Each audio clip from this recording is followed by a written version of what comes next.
பிச்சில் நீங்கள் மட்டும்தான் அதிரடி காட்டுவீங்களா? நாங்களும் பேட்டிங்கில் அதிரடி காட்டுவோமா? இப்படி ஸ்ரீலங்கா மாசா சொல்கிற மாதிரி தான் இன்னைக்கு பேட்டிங்கில் அதிரடி காட்டியிருக்காங்க. ஸ்ரீலங்காவுக்கும் பங்களாதேஷ்க்கும் நடக்கிற டெஸ்ட் மேட்ச்சில் நேற்று நாள் முடிவில் பங்களாதேஷ் 484 ரன் எடுத்திருந்தாங்க. 9 விக்கெட் போயிருந்துச்சு. இதை பார்த்தோன்னே நம்ம என்ன எதிர்பார்த்தோம் அப்படின்னா, எப்போ ஸ்ரீலங்கா பங்களாதேஷ் ஆல் அவுட் பண்ணி இவங்க பேட்டிங்கில் என்ன மாதிரி ஒரு பெர்ஃபார்மன்ஸை கொடுக்க போகிறாங்களோ, ஸ்ரீலங்கா நிலைமை நினைக்கும் போது ரொம்ப கஷ்டமாக இருக்குது அப்படின்னு தான் நம்ம புலம்பிட்டு இருந்தோம். ஆனால் சும்மா சொல்லக்கூடாதுங்க.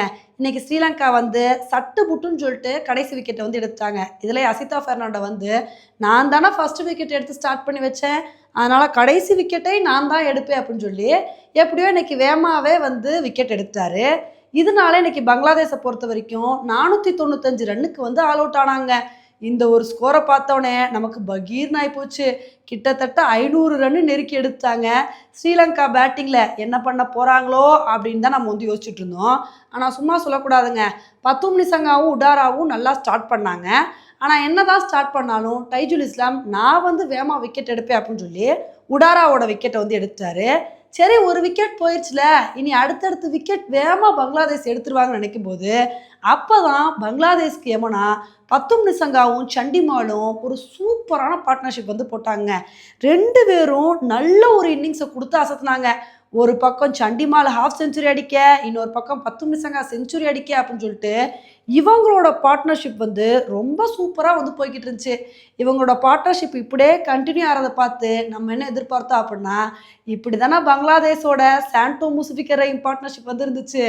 2 பேரும் செஞ்சுரி அடித்து பட்டாய கிளப்பினாங்க. அதே மாதிரி இவங்க 2 பேரும் பட்டாய கிளப்பாங்களா அப்படின்னு நினச்சிட்டு இருக்கும்போது அப்போ தாங்க சண்டிமால் கரெக்டாக ஹாசனோட பாலில் அவுட் ஆகிட்டாரு. அதுக்கப்புறம் பத்தும் நிசங்கா யார் வேணால் அவுட்டாங்க, நான் இன்னும் ஒரு சூப்பரான இன்னிங்ஸை கொடுத்தே தீருவேன் அப்படின்னு மனுஷன் ஒரு நல்ல இன்னிங்ஸ் கொடுத்துட்டு இருந்தாருங்க. அவர் கூட மேத்யூஸ் சின்னதாக ஒரு பார்ட்னர்ஷிப் போட்டார். மேத்யூஸ் கொஞ்ச நேரம் நின்று விளாண்டாலும் மனுஷன் 6 எல்லாம் அடித்து பட்டாய கிளப்பி நல்லா தாங்க விளாண்டாரு. சரி, அப்படியே அந்த பார்ட்னர்ஷிப் கண்டினியூ ஆகுன்னு பார்த்தா மேத்யூஸ் ஒரு கட்டத்தில் அவுட் ஆகிட்டாரு. சரி, பத்தும் நிசங்கா இன்னைக்கு கடைசி வரைக்கும் நிற்பார், எப்படியும் இன்னைக்கு விக்கெட்டை விட்டு கொடுக்காம டபுள் செஞ்சுரி நோக்கி போய்கிட்டு இருக்காரு, டபுள் செஞ்சுரி அடித்து பட்டையை கிளப்பாரு அப்படின்னு தாங்க எதிர்பார்த்தோம். ஆனால் கடைசி நேரத்தில் பத்தும் நிசங்கா அவுட் ஆகிட்டாரு. இதனால இன்னைக்கு ஸ்ரீலங்கா நாள் முடிவில் 368 ரன் எடுத்திருக்காங்க. 4 விக்கெட் போயிருக்குங்க. இந்த மேட்ச் போகிற போக்க பார்த்தா இந்த மேட்ச்சில் ரிசல்ட் கிடைக்கிறது கஷ்டம் தாங்க. ஏன்னா 2 டீமுமே பேட்டிங்கில் பட்டையை கிளப்பிட்டு இருக்காங்க. 2 பேருமே மாற்றி மாற்றி அடின்னு அடிச்சிட்டு இருக்காங்க.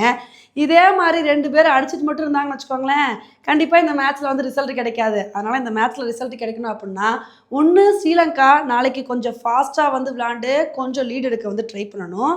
இல்லை பங்களாதேஷ் என்ன பண்ணணும் அப்படின்னா ஸ்ரீலங்கா வேகமாக ஆல் அவுட் பண்ணி அதுக்கப்புறம் அவங்க பேட்டிங் பண்ணி சும்மா அவங்களே அடிச்சிட்டு இருக்காம ஓரளவுக்கு ஒரு நல்ல ஸ்கோரை எடுத்துகிட்டு டிக்ளேர் பண்ணி அதுக்கப்புறம் ஸ்ரீலங்காவை கண்ட்ரோல் பண்ண ட்ரை பண்ணணும். அந்த மாதிரி இருந்தால் மட்டும்தான் இந்த மேட்ச்சில் ரிசல்ட் கிடைக்கும். அதை விட்டுட்டு இப்படியே விளாண்டுட்டு இருந்தாங்க அப்படின்னா இந்த மேட்ச்சில் ரிசல்ட் கிடைக்கிறது கஷ்டம் தாங்க. ஓகே ஃப்ரெண்ட்ஸ், இந்த ஒரு டெஸ்ட் மேட்சை பற்றி நீங்கள் என்ன நினைக்கிறீங்க அப்படின்றத என்னோட கமெண்ட் செக்ஷனில் போடுங்க. இதே மாதிரி இன்னொரு வீடியோவில் உங்களை மீட் பண்ணுறேன். Bye friends.